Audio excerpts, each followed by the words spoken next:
Welcome to Bite-Sized Breakthroughs, the podcast that unpacks the latest and greatest in AI research. I'm your host, Alex Askwell. Today, we're diving deep into a fascinating new paper titled Tülu 3, Pushing Frontiers in Open Language Model Post-Training. The paper tackles a really important issue: how to make state-of-the-art language models fully open and accessible, not just locked away in proprietary systems. We're extremely fortunate to have Dr. Paige Turner, the lead researcher on this paper, with us today. Welcome, Paige. Thanks for having me, Alex. It's great to be here. And joining us to provide some broader context is Professor Wide Spectrum, a leading expert in language model training and alignment. Welcome, Professor. It's a pleasure to be here. I'm excited to discuss this work. So, Paige, set the stage for us. Why is this research needed? What problem are you really trying to solve? The big issue is the increasing gap between the capabilities of proprietary language models and what's available in the open source world. Models like GPT-4o and Claude 3.5 Haiku are incredibly powerful, but their training data, code, and techniques are largely secret. This lack of transparency hinders research, limits accessibility, and creates a potential for biased or unsafe AI systems that are difficult to audit. The open source community is often stuck relying on older, simpler methods. We wanted to create a fully open recipe for post-training language models, including everything needed to reproduce our results and build upon them.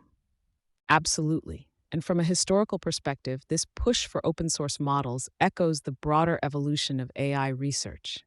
Early AI systems were often closed and proprietary. It was the rise of open datasets like ImageNet and open frameworks like TensorFlow and PyTorch that really accelerated progress in areas like computer vision and deep learning. The work of Paige and her team aims to do something similar for large language models. Okay, so you're aiming to democratize access to state-of-the-art language models. What exactly did you contribute? What are the key innovations in Tülu 3? We've got a few major contributions. First, we're releasing everything. The trained models, Tülu 3 itself, all the training data we used, our training code, the infrastructure details, and even our evaluation framework. This is a fully transparent recipe. Second, we've incorporated a novel reinforcement learning method called reinforcement learning with verifiable rewards, or RLVR.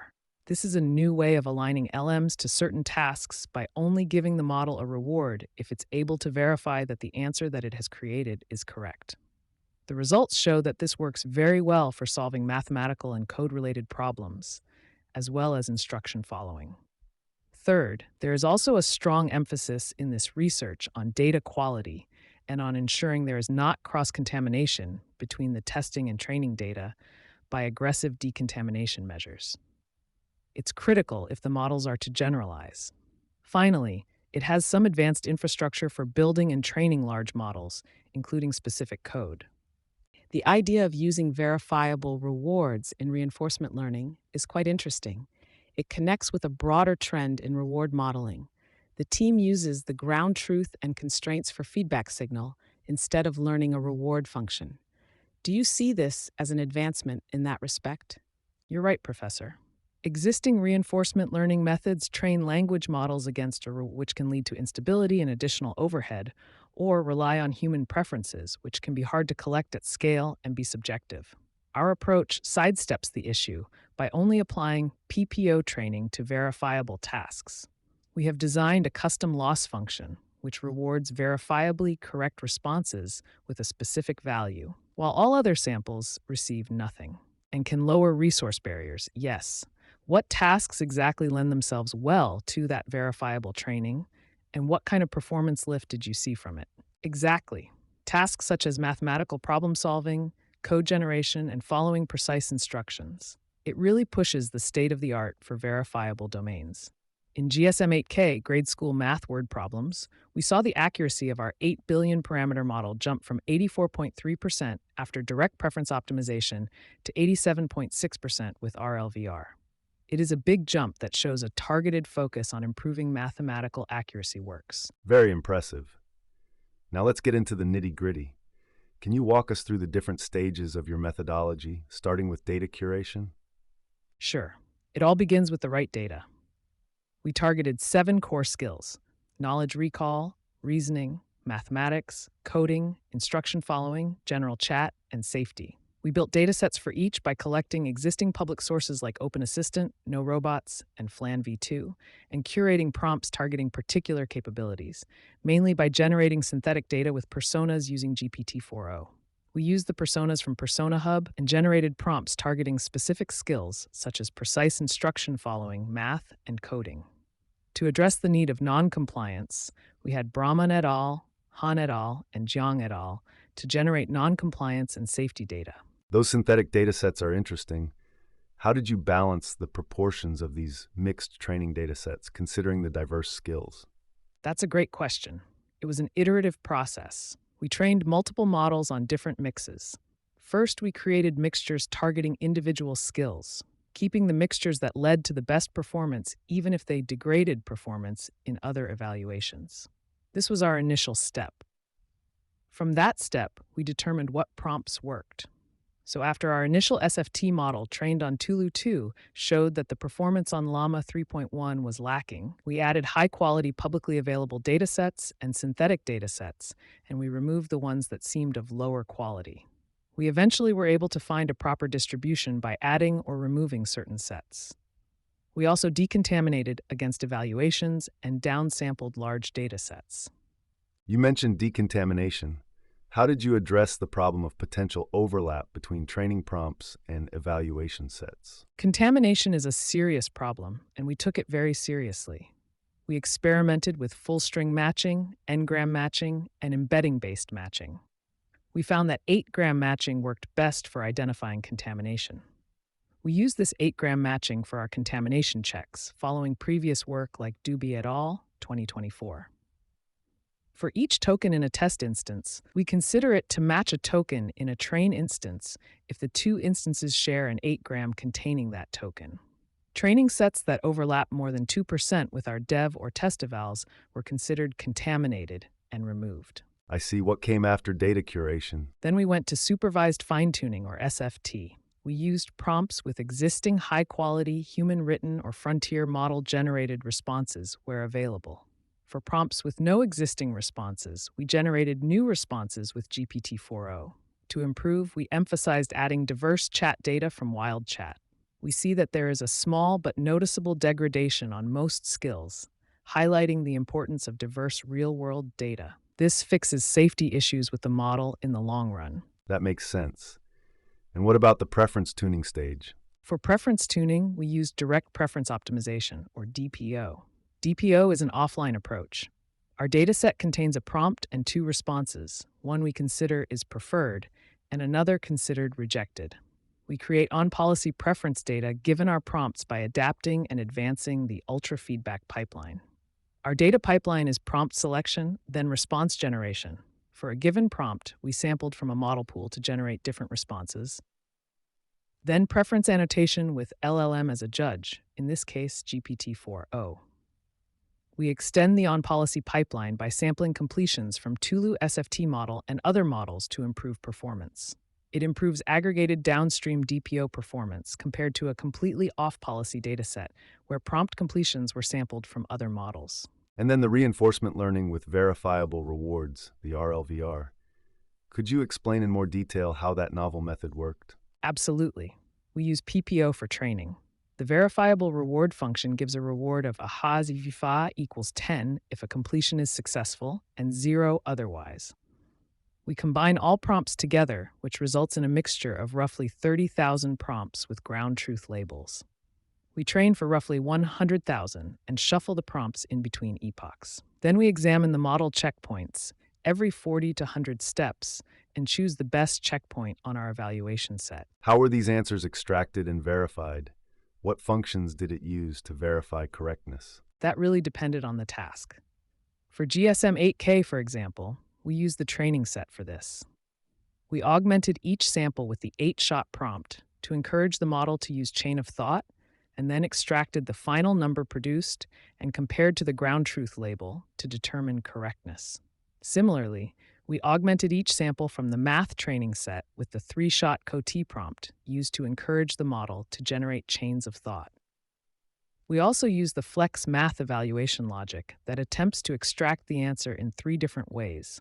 For IFEval, we sampled instructions and created a function for each template that verified whether a completion satisfies a constraint. That's very thorough, and it goes to show how important verifiability and safety are. If I were a researcher, what would be some of the first aspects of this work that you would have me focus on to improve it? Well, one key area for future work would be to develop more truthful and reliable reward functions. While RLVR is a step in the right direction, the verifiable nature is limited to a few tasks. I would encourage researchers to look to creating more robust signals to make RLVR to be more general. That's a good point. The verifiability of rewards really is limited to specific domains. So let's talk results. Can you share some concrete examples of how Tülu 3 performs compared to other models? Any specific data points you want to highlight? Absolutely. At the 70B parameter scale, Tülu 3 consistently outperforms Llama 3.1 70B instruct, Qwen 2.5 72B instruct, and No Hermes 3 70B on the evaluations we ran. For example, on Big Bench Hard, a challenging reasoning benchmark, Tülu 3 70B scores 85.0% compared to 83.0% for Llama 3.1 70B instruct and 80.4% for Qwen 2.5 72B instruct. We see similar outperformance across most tasks, including knowledge recall, math, and coding. The code is quite interesting because it showcases a major improvement. The human evaluation pass rate jumped 9% from 83% to 92.4%. This shows just how much more powerful it became to other models. Those are some solid numbers. Did you encounter any unexpected results or limitations during your experiments? Yes, a couple of interesting things. First, we experimented with online DPO, sampling new data during training rather than relying solely on an offline dataset. But our initial results showed limited gains. We suspect this might be because generating better reward functions is a complex and delicate art, and we hope to explore the approach more later. Second, we used and tested various techniques for DPO data, such as rejection sampling, where we try to select good LLM responses and filter out the noise. Rejection sampling can be especially compute-intensive. Is that what held you back? It absolutely is the compute requirements that held us back. With our setup, the performance gains were not worth the overhead, but it is very possible that other setups see significantly more gains than we did. Interesting that both of these are in the training data rather than inference stage, a typical challenge for LLMs. So what's next for Tülu? Where do you see this research heading in the future? We're excited about a few key directions. First, we want to extend the models to handle longer contexts and multi-turn conversations. Real-world user interactions often involve lengthy dialogues, and we want Tülu to be capable of handling those situations effectively. Second, we want to investigate multilingual capabilities. Our current focus is primarily on English, but we recognize the importance of supporting a wider range of languages. Finally, we're interested in exploring tool use and agent frameworks, where language models can interact with external tools to solve more complex tasks. Those are some ambitious goals. What do you see as the biggest challenges in those areas? Scaling to longer contexts requires significant memory and computational resources, as well as careful attention to how information is encoded and retrieved. Multilingual training involves dealing with diverse data sets, cultural nuances, and potential biases. And tool use requires developing robust mechanisms for language models to interact with and reason about external tools. Finally, what are some of the broader impacts and potential applications of this work? Ultimately, we believe that Tülu 3 can have a significant impact on the AI landscape. By providing a fully open and transparent recipe for post-training language models, we hope to foster innovation, democratize access to state-of-the-art technology, and promote responsible AI development. We are looking for people to try it and improve on our work. The possibilities for societal impacts are huge. It enables more capable language model creation and usage, as well as better science. That's an important and crucial point. For example, we might see more open AI tools that empower educators to create personalized learning experiences, assist scientists in their research, and enable artists and writers to explore new creative avenues. It opens the gates for so much more interesting and innovative work in the field.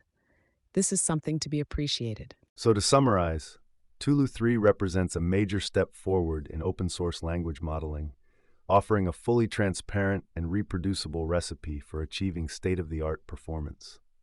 The project's key contributions include the introduction of RLVR, the emphasis on data quality and decontamination, and the release of comprehensive training resources.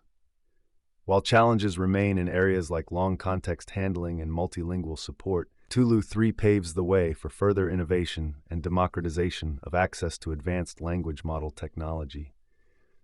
Dr. Turner and Professor Spectrum, I thank you both for the discussion.